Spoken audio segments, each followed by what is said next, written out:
En este sábado 2 de agosto de 2014 estoy en compañía del ingeniero Julio Vargas, que nos está hablando acerca de temas interesantes relacionados con el universo, la galaxia, la Vía Láctea y los agujeros negros. Este programa es una continuación del último programa que tuvimos, en el cual el ingeniero Julio Vargas nos habló acerca de qué son los agujeros negros y qué representa para la Tierra.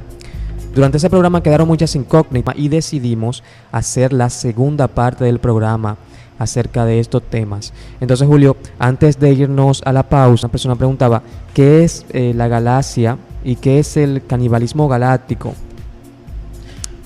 También, Julio, ahí mismo en esa pregunta me gustaría que nos responda qué es la Vía Láctea.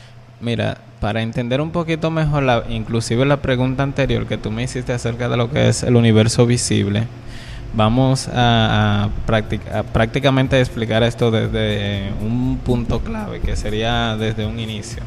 Entonces, tú sabes que prácticamente la primera conformación que nosotros conocemos es lo que es nuestro sistema solar.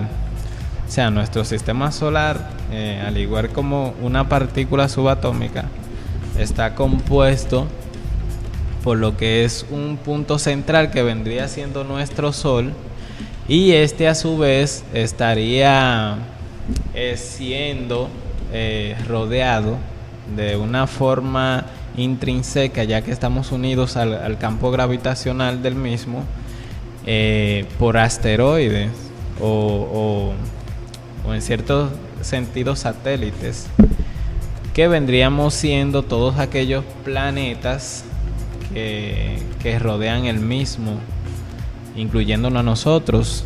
Entonces, ¿qué pasa? Eso es simplemente nuestro sistema solar. Ese es nuestro sistema solar. Entonces, una galaxia está compuesto por decenas de miles de sistemas solares. O sea, una galaxia prácticamente está compuesto por cientos de millones de estrellas. Es algo extremadamente grande, ¿verdad? En cierto sentido causa cierto impacto.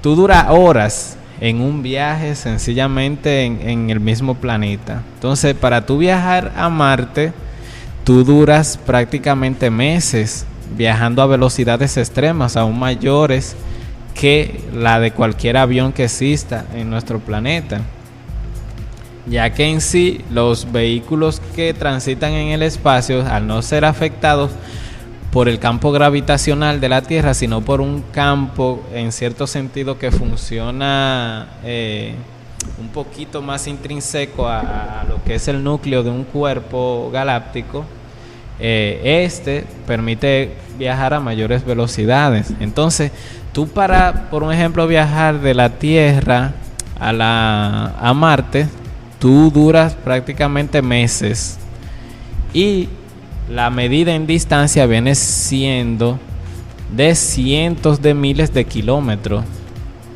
Cientos de miles de kilómetros. Entonces, eso es simplemente tú viajar de la Tierra a uno de nuestros planetas más cercanos. Para tú viajar, por un ejemplo, a otro planeta aún más lejano, como es el caso de Saturno, Júpiter y demás, tú duras prácticamente millones de kilómetros. Tú tienes que transcurrir prácticamente millones de kilómetros. Según tú te vas alejando, las cantidades de la medida se vuelven de forma exponencial más cuantitativa, hasta cierto punto donde tenemos que hablar de años luz. Entonces, en este sentido, para tú poder transitar simplemente desde el punto central de nuestra galaxia hacia afuera, o sea, para tú prácticamente transitar fuera de la galaxia, tú tendrías que durar cientos de miles de millones de años luz. Es prácticamente imposible viajar. Son medidas muy cuantitativas, ¿verdad? Claro. Que es la razón inclusive por la cual el hombre se ha ilusionado tanto de buscar una forma más rápida, inclusive que la luz, ya que ha visto con el tiempo que no solamente se podría valer de esta velocidad para viajar prácticamente a cualquier punto del espacio donde se le antoje, sino Pero que eso tiene es- que buscar una vía mucho más rápida que esta, pues aún tú viajes a la velocidad de la luz, hay ciertos puntos en el tiempo que tú durarías, ciertos puntos del espacio que tú durarías cientos de miles de millones de años viajando para poder llegar a esos puntos. Claro. Entonces es algo extremadamente grande. Entonces, imagínate, eso es simplemente para tú salir de nuestra galaxia. Entonces, eso es simplemente para tú salir. Ya tú pondrías entonces que analizar la distancia que hay desde un punto fuera de la galaxia podríamos decir que otro punto que se encuentre circundante o se encuentre atravesando por lo que es el centro de la galaxia, que sería el doble de espacio y tiempo. Entonces, a partir de aquí, eso es simplemente nuestra galaxia. Entonces, se generan lo que son los cúmulos de galaxia. Los cúmulos de galaxia, igual que nuestro sistema, está compuesto por cientos de millones de estrellas circundantes. Se generan cúmulos de galaxias que están compuestos por cientos de millones de este tipo de cuerpo, o en cierto sentido por este tipo de fenómeno, lo que es una galaxia. Entonces, de esos cúmulos que están compuestos por cientos de millones de galaxias, se generan cientos de miles de cúmulos. O sea, ya ahí tú ves más o menos a qué escala más o menos podemos ir. Tú dices, wow, pero si tú simplemente para cruzar nuestra galaxia, tú tardas miles de años millones luz. de años luz. Tú tarda miles de años luz, cientos de miles de años luz simplemente para salir de nuestra galaxia. Ahora imagínate tú transitar a una galaxia lejana a nosotros y que haya miles de millones de este tipo de galaxias en cúmulos, y que de estos cúmulos hayan también cientos de miles que conforman prácticamente lo que sería nuestro universo observable. Tú más o menos ya podrías determinar la magnitud del tamaño del universo. Es extremadamente grande. Exactamente. Entonces, Julio, y el canibalismo galáctico que una persona había preguntado. Mira, el canibalismo galáctico viene como resultado de lo que es la colisión de las galaxias entre sí. Es decir, los choques. Exacto, los choques de lo que son las galaxias entre sí. Entonces, ¿qué sucede? ¿Por qué se llama canibalismo galáctico? Esto resulta porque en cada choque de una galaxia, casi siempre las galaxias tienen proporciones distintas, y casi siempre la galaxia de mayor volumen en un choque galáctico o en un impacto galáctico absorbe la galaxia de menor masa. Entonces, prácticamente más de un 80% de las galaxias que conforman nuestro universo observable se encuentra la existencia de lo que es uno o varios agujeros negros, que es prácticamente uno de los fenómenos estelares que ya tratamos con anterioridad. Sí, entonces, ¿qué pasa? Cuando se producen estas colisiones galácticas, estas intersecciones entre ellas, los agujeros negros que se encuentran en sus interiores, igualmente como ellas también se fusionan, los agujeros negros se fusionan y crecen exponencialmente, y que por ende, como crecen exponencialmente, su nivel de su potencia tanto a nivel de atracción es mucho mayor. O sea, por eso es que tú ves que regularmente cuando se produce un canibalismo galáctico, las galaxias en cierto sentido tienden a crecer exponencialmente. Una de las causas que se hipotetiza acerca de este enorme crecimiento que hay entre ellas es por este mismo fenómeno que te digo, la fusión de los hoyos negros, ya que ellos producen una mayor atracción gravitacional y por ende una mayor atracción de los cuerpos que se encuentran circundantes por el mismo. Ok. Mira, Julio, en cuanto al tema de la semana pasada o de la semana antepasada, en el cual tratamos los agujeros negros, quedaron en tapete la pregunta de qué ocurre si impactan varios agujeros negros, que realmente no nos dio tiempo a tratar esa pregunta y me gustaría que me imagino que eso tiene que ver con el canibalismo galáctico que tú acabas de hablar. En cierto ¿verdad? sentido, como te acabo de explicar, tiene todo que ver con el canibalismo galáctico y sucede, en cierto sentido, no se ha podido determinar qué sucedería, por un ejemplo, si se unen inclusive o orbitan entre sí más de 2 agujeros negros, porque hay incluso algunos espacios del universo donde se encuentran hasta 4 de estos cuerpos celestes. Entonces, hasta ahora simplemente se ha podido hipotetizar acerca de lo que sería la colisión de varios de ellos.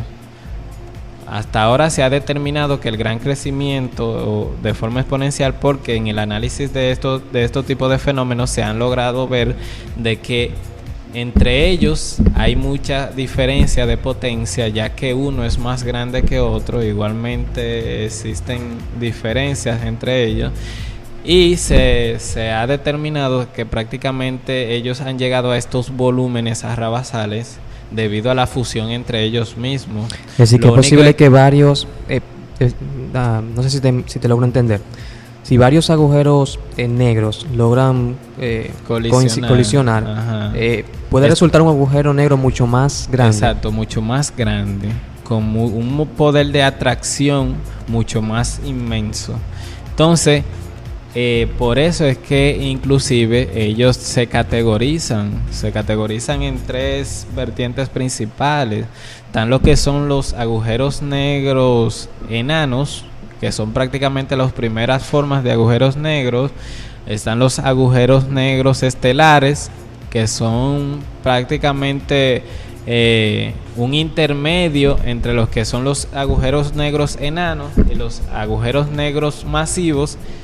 Y están los agujeros negros masivos, que resultan de la fusión de varios agujeros negros. Ok, entonces para continuar con el programa, a los amigos que nos están sintonizando ahora, quiero mandarle un saludo a Carlos Ruiz, que nos está sintonizando ahora. Me está mandando un mensaje a través de Facebook, dice que está en sintonía con nosotros a través de la internet. Entonces, Julio, para ir resumiendo, nos hablaste entonces de la colisión entre varios agujeros negros, también de los diferentes tipos de agujeros negros que existen, ¿verdad? Exacto. Y también hubo una pregunta, Julio, que no abordamos aquella vez, que está relacionada con este tema también, y es relacionada con las primeras formas moleculares. Quizás fue al principio que te la debía hacer, pero la tenía por aquí, sí. ¿Cuáles fueron las primeras formas moleculares? Y también, Julio, para ir cerrando con estas 2 preguntas, y la relacionada con el cuasar, ¿qué es un cuasar? Si te es posible darnos esa respuesta antes de finalizar el programa. Ok, mira, lo que son... Realmente esos temas sí, son muy amplios. Te decía que son temas bastante amplios. Y siempre surgen más preguntas incluso. Exacto, surgen mucho más preguntas. Entonces, las primeras formas moleculares que se hipotetizan acerca de lo que es el origen del universo, o con relación al universo, eran los denominados gluones. Estos eran prácticamente formas embrionarias de las que fueron las primeras formas moleculares existentes. Entonces, a partir de este tipo de molécula, prácticamente se determina que fue el desarrollo del Big Bang. Inclusive muchos científicos acusan de que la forma de expansión de nuestro universo es a través de la conformación de estas moléculas y la posible existencia del agua a infinitas temperaturas.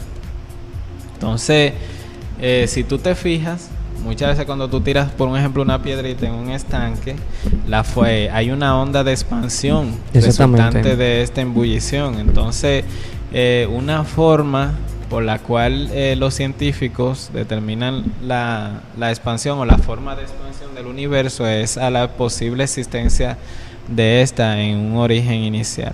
Entonces, estas, como te digo, tenían las primeras formas moleculares embrionarias de lo que constituye hoy totalmente nuestro universo, y a través de la fusión de su conformación por miles de millones de años es que resultaron, o se especula que resultaron, las demás sustancias hoy existentes hoy en día, como es el hierro, el hidrógeno y demás. Inclusive en esos primeros momentos moleculares se dice que inclusive existían ciertas partículas en cierto sentido escurridizo, conocidas como neutrinos. O sea, tú tal vez te preguntes de por qué le dicen a esta molécula escurridiza. Es algo que me impactó al momento de estudiarla, ya que se dice que un neutrino es una partícula tan, en cierto sentido, escurridiza que podría atravesar una lámina de hierro de miles de millones o cientos de miles de kilómetros de espesor como si nada. O sea, estamos hablando de que es una molécula subatómica en cierto sentido con cierta anomalía. Sí, porque hasta ahora prácticamente no conocemos ninguna sustancia que haga eso en nuestros días. Exactamente. Entonces, tratando de no abundar mucho, eso es prácticamente lo que concierne a nuestras primeras formas moleculares. Con respecto a las preguntas que tú me haces de los cuásares, son conocidos como las formas celestes, aparte de los agujeros negros, como los más destructivos que existen en la en la galaxia. Creo que para poder determinar y expresar bien la conformación de estos cuerpos, ya sería en un próximo programa dar una breve explicación acerca de esto y algunas otras muchas incógnitas que me imagino que tienen muchos usuarios. Entonces ya sería en una próxima. Este podcast llega a ustedes gracias a Solares Económicos Remax. ¿Quieres ser dueño o dueña de una casa que se acomode a tu presupuesto? Adquiere tu solar desde 10,000 pesos de inicial y 10 años de financiamiento en Comunidad Doña Amelia, ubicada en una de las zonas de mayor crecimiento en Santo Domingo. Comunidad Doña Amelia, carretera Villamella, Yamasac, kilómetro 25. Para mayor información, comunícate al teléfono 829-892-0815. Pedro Lara.